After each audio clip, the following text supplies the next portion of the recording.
Et si tout ce que nous savions de l'Amérique avant Christophe Colomb n'était qu'un mensonge soigneusement entretenu, dans la moiteur d'une jungle péruvienne, des pierres couvertes de mousse murmurent encore les secrets d'un monde effacé. Elena Vargas, archéologue obstinée, s'enfonce sous la pluie battante, attirée par une ruine qu'aucune carte n'indique. Sous sa lampe, une paroisse éclaire des symboles inconnus, des visages d'anciens dieux. Le sol tremble légèrement. Un souffle ancien semble s'éveiller. Au loin, la jungle retient son souffle. L'histoire s'apprête à se réécrire. Sous chaque pierre, un secret murmure encore. Elena comprend que ce site n'est pas isolé. Il correspond à d'autres points sur le continent. Quelque chose ou quelqu'un a voulu que ce savoir soit caché. Jusqu'à aujourd'hui, les symboles gravés sur les pierres semblent former une carte du ciel. Chaque temple, chaque ruine, une étoile sur terre. Et si ces civilisations communiquaient à travers le firmament, une rumeur traverse la jungle. Parfois, dans le vent, Elena croit entendre des chants, des prières d'un autre âge. Le passé ne dort pas, il attend qu'on le réveille. Au lever du jour, Elena décide de retourner dans la chambre souterraine. Une force l'y attire. Sous ses pas, la terre vibre doucement, comme si le sol lui-même voulait lui parler. Avant les Incas, avant même les Mayas, un peuple façonna la première cité d'Amérique. Caral. Ici, le désert chante avec le vent, et les flûtes de pierre accompagnent le soleil levant. C'est l'aube d'un monde sans guerre, où chaque pierre posée semble respirer l'harmonie. Mais dans cette perfection fragile, quelque chose murmure déjà sous la poussière du temps, rien ne dure éternellement. À Caral, les dieux ne parlaient pas par la guerre, mais par la musique. Des prêtres soufflaient dans des flûtes d'os d'albatros, imitant le cri du vent et la voix des astres. Chaque note liait le ciel à la terre. Chaque mélodie honorait le souffle du monde. Les femmes de Caral ne tissaient pas seulement des vêtements. Elles tissaient le ciel lui-même. Leurs fils de coton formaient des constellations. Leurs motifs retraçaient le passage du Soleil et de Vénus. Dans leurs mains, l'univers prenait forme. Chaque année, le vent du Pacifique apportait des présages. Les prêtres dressaient des autels et les bâtisseurs déposaient des offrandes dans la terre, coquillages, graines et fragments de lumière. Amaru, le jeune bâtisseur, offrit sa première pierre au dieu invisible du vent. Ce fut le début d'un serment oublié. Puis un jour, le vent cessa. Les flûtes se turent. Le désert devint silencieux comme une tombe. Personne ne sut pourquoi. La cité resta debout, fière et vide. Le premier monde venait de s'endormir, en attendant qu'un autre, un jour, le redécouvre. Là où le ciel touche la terre, la brume danse entre des murailles oubliées. Elena, suivant la trace des symboles découverts à Caral, atteint la cordillère des Andes. Là, à plus de 3000 mètres d'altitude, elle aperçoit Cuelap, la forteresse des Chachapoyas, une cité perdue dans les nuages, bâtie comme un rêve figé. Mais plus elle avance, plus elle sent que ces ruines respirent encore. Les Chachapoyas ne bâtissaient pas seulement des murs, ils bâtissaient des tombes pour les dieux. Dans les falaises, des centaines de sarcophages regardaient l'horizon. Leurs visages sculptés fixaient le soleil levant, gardien éternel du silence. Au cœur de la brume, une cité entière flotte entre les arbres. Les Chachapoyas vivaient là-haut, entre le ciel et le vide, bâtissant leurs maisons circulaires sur des plateformes de pierre.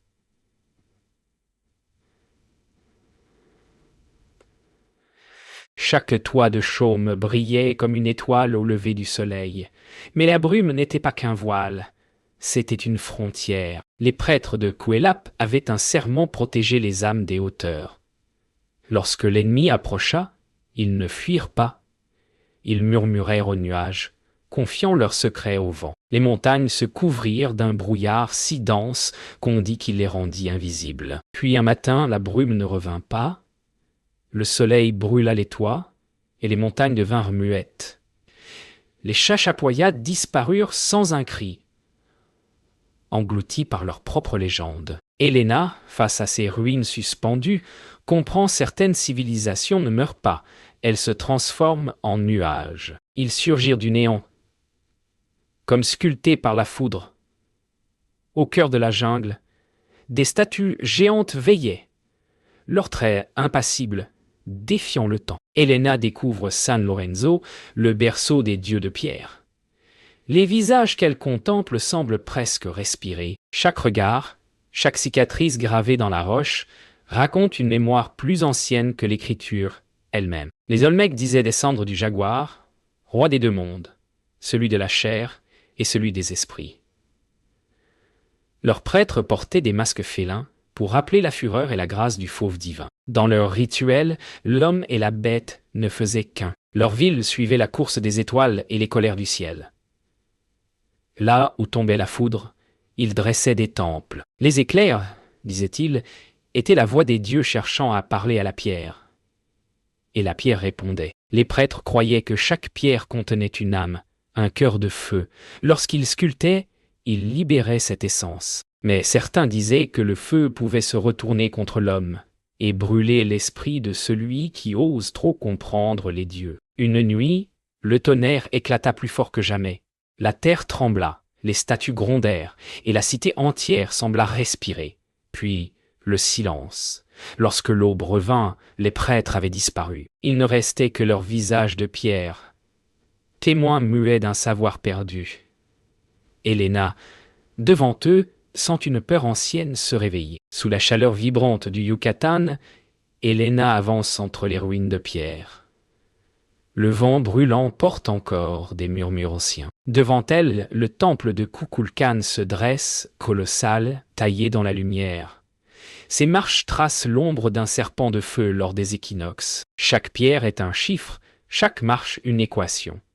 Ici, les anciens observaient non pas les dieux, mais le temps lui-même. Et lorsque le soleil frappe le bon angle, le serpent descend du ciel, rappelant à l'humanité que le cosmos n'oublie jamais. Helena, en silence, comprend qu'elle ne regarde pas une ruine, mais un mécanisme encore vivant. Au cœur de la jungle, derrière le temple, s'étend l'observatoire des anciens. Elle caracole. Ses couloirs en spirale s'ouvrent vers le ciel comme les yeux d'une divinité endormie. Les prêtres y guettaient Vénus, les éclipses, les alignements invisibles aux profanes. Leur savoir dépassait celui de leur siècle, peut-être même d'une autre. Ils ne priaient pas, ils calculaient, et dans le murmure des chiffres, ils entendaient battre le pouls du cosmos. Mais le temps pour eux n'était pas un fleuve. C'était un serpent qui se mordait la queue. Et un jour, ce serpent leur révéla leur propre fin. Une nuit, le ciel s'éteint. La lune, avalée par l'ombre, disparaît derrière un voile noir. Le peuple, saisi de terreur, s'agenouille. Les prêtres lèvent les bras. Ils ne craignent pas la nuit. Ils l'attendent. Car ils savent que cette obscurité n'est qu'un battement du grand cœur du temps. Les éclipses, disent-ils, ne sont pas des fins, mais des respirations. Et dans cette obscurité totale, Helena sent le monde ralentir, comme si le temps retenait sa propre respiration. Puis, une mince lueur renaît, et la lune revient. Blanche, pure, immortelle. Au matin, dans un temple effondré, Helena trouve un fragment de codex protégé par la poussière et le tampon. Les dessins sont clairs malgré les siècles. Pyramides englouties, étoiles chutant du ciel, un serpent entourant la terre. Chaque glyphe parle d'un cycle, d'une fin précédant un recommencement. Et sur la dernière page, une figure humaine se tient face à un soleil noir. Helena comprend, ce peuple savait. Il ne prophétisait pas leur destruction, il décrivait le passage, car pour les Mayas, mourir, c'était renaître autrement. Puis un jour, sans bruit, les temples furent engloutis par la forêt, les cités s'effacèrent, les routes disparurent. Aucune guerre, aucun cataclysme, seulement le silence. Le temps, épuisé, ferma les yeux un instant. Helena, debout sur les marches de pierre, regarde la jungle reprendre son empire. Et dans le cri d'un oiseau, elle croit entendre le souffle des anciens, paisible, infini. Les Mayas ne sont pas morts. Ils dorment sous les racines, dans le calcul des étoiles, dans le murmure du vent. Leur ciel ne s'est jamais vraiment éteint. Lorsque Helena atteint Cahokia, le vent souffle doucement sur une plaine sans fin. À première vue, ce ne sont que des collines. Mais sous ses pas, la terre respire. Chaque monticule, chaque terrasse, chaque alignement est l'œuvre d'un peuple oublié. Des milliers d'hommes et de femmes ont modelé la glaise du Mississippi à main nue pour ériger des montagnes vers le ciel pointu. Et là, au sommet du plus grand tertre, Helena comprend. L'Amérique avait ses pyramides bien avant qu'on ne prononce le mot pharaon. Point. Chaque aube, les prêtres montaient sur les plateformes de bois pour saluer le soleil. Ils observaient son ascension, mesuraient son angle et notaient la respiration du monde. Leur science n'était pas un culte, c'était une prière mathématique, un dialogue avec la lumière. Tashonk, le grand prêtre, savait que lorsque le soleil s'arrêtait une seule fois sur sa route, l'équilibre du monde pouvait vaciller. Lorsque venait la moisson, Cahokia vibrait d'une joie immense. Le peuple remerciait le soleil par des danses, des chants, des festins. Les tambours battaient à l'unisson, rappelant le pouls de la terre. Ce soir-là, la ville entière brillait. Les flammes des feux s'élevaient haut, et le ciel se teintait d'un rouge surnaturel. Mais au milieu de la célébration, Tashonk leva les yeux. Ce n'était pas le crépuscule d'un jour, mais celui d'un monde. La nuit suivante, un feu traversa le ciel. Une lumière blanche, silencieuse, plus brillante que la lune. Les prêtres tombèrent à genoux. Certains crièrent que les dieux descendaient, d'autres que le monde s'effondrait. Mais Tashonk resta immobile, le regard rivé au firmament. Dans ses yeux, une seule certitude. Le cycle se fermait. Les étoiles avaient parlé. Les saisons changèrent, les récoltes moururent, et le vent cessa. Les tambours s'éteignirent un à un. Personne ne parla de chute, car il n'y eut ni guerre, ni ennemi. La cité se vida peu à peu, avalée par le temps et la poussière. Cahokia s'endormit sous les herbes du fleuve, et dans ce sommeil millénaire, Helena entend encore le battement du soleil, lent, étouffé, éternel, dans le calme d'une nuit sans lune. Helena rouvre son carnet. Chaque site visité.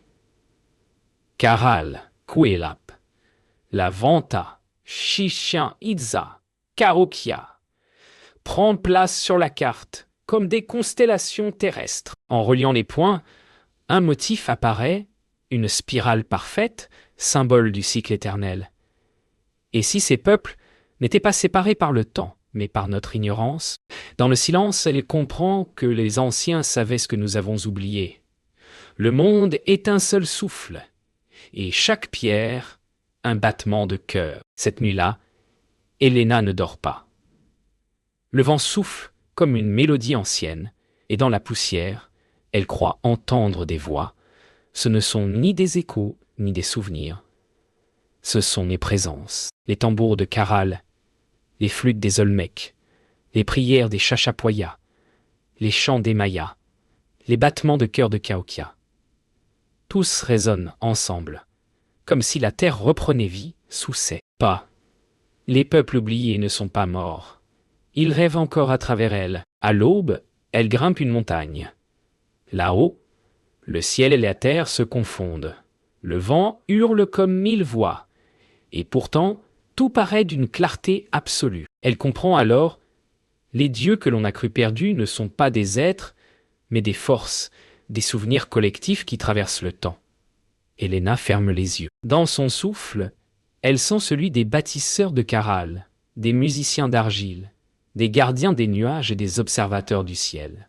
Elle ne regarde plus le passé. Elle en fait partie. Alors le vent se lève, ses notes arrachent les pages du carnet, dispersant les mots comme des oiseaux de papier. Mais Helena ne court pas. Elle sourit. car elle sait désormais que ce qu'elle cherchait n'appartient à personne. Les secrets des anciens n'étaient pas faits pour être gardés, mais partagés, murmurés, transmis. Elle ferme les yeux, tend les bras, et laisse le vent emporter ses découvertes vers l'horizon, là où le passé et le futur se confondent. Lorsque la nuit retombe, Helena contemple les étoiles.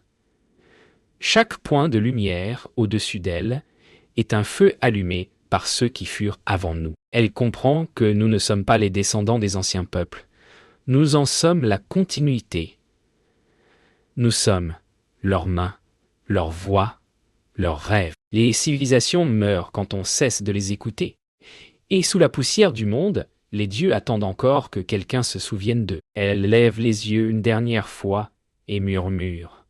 « Yoga, je vous entends. » Yo, le vent lui répond.